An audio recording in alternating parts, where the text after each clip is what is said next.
বন্ধুরা, সেই সেই নাস্তাটি দেখতে পাচ্ছ এখন প্লেটে, কালা প্লেটে, ওটার নাম হলো কদু দিয়েছে। খাইতে তাড়াতাড়ি আর বানাইতে গেলে অনেক দেরি। আর কীভাবে বানালো ওটা দেখা হয়েছে। চিকেন নিল আর পাতিলে ঝুলাঝুলি করে তেল মেখে দিল, তবুও কিন্তু পাতিলের গায়ে কোনো তেল লাগলো না। আর পেঁয়াজ কেটে নামালো তেলের ভিতরে আর ভাজি হতে পারলো। আর টমেটো কেটে নিল ফালি ফালি করে আর তেলে ছেড়ে দিল। টমেটো বাজির মতন হবে। আবার একটি পাতিলকে ঝুলি দিল আর তেল মাখিয়ে দিল এখন টমেটোমের গায়ে। আর যেই চিকেন দেখেছিলেন না, ওগুলিকে কুচি কুচি করেছে। আর ওটির ভিত্তে তেল, হলুদের গুঁড়া আর মরিচের গুঁড়া মেরে দিল, লবণ দিল, সস দিল। আর তাড়াতাড়ি বলতেছে দেখে আমার দৌড়ে বলতে হলো কিন্তু। আর এটি হলো দিল চিনি।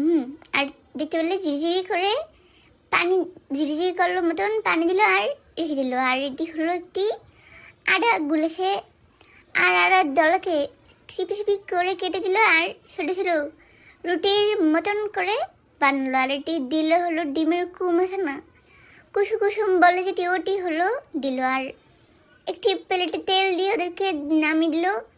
আর ওটি এখন ঝোল নাই হয়ে গেল। আর দেখতে পেলে ওদেরকে এখন ফুলানো হয়ে। আর দেখতে পেলে যে হরা মুড়ি দিল, আবার উপরে তেল মেখে দিল। আর ডাকনার যেই নাকের সিদ্ধ আছে না, ওটিকে বন্ধ করে দিল। আর এখন একটি আমাদের মেশিনের ভিতরে সসের মতন বানাবে, সাদা সস যে খাও না বাইরে, এগুলি। আর দেখতে পেলে রুটি হয়ে গেল আর মাংস হয়ে গেল। আর এখন আমাদের লুটুস গাছ থেকে পাতা কেটে নিল আর 4টি ভাগ করে নিল যেন কারো কম না হয়ে গেল, বেশি না হয়ে গেল। আর সালাদ দেখা গেল। আর এখন লুটুস পাতা দিয়ে তারপরে চিকেন দিল আর সস দিল, লাল সাদা সস দিল, ওটির নাম ভুলে গেলাম। আর বাস করে দিল মতন দেখতে পেলে একটি নাস্তা হয়ে গেল। আর এটি খেয়েছি, অনেক ভালো হয়েছে। তো তোমরা বানিয়ে খাও আর ভিডিও দেখতে থাকো। আর আজকের ভিডিও শেষ হয়ে গেল।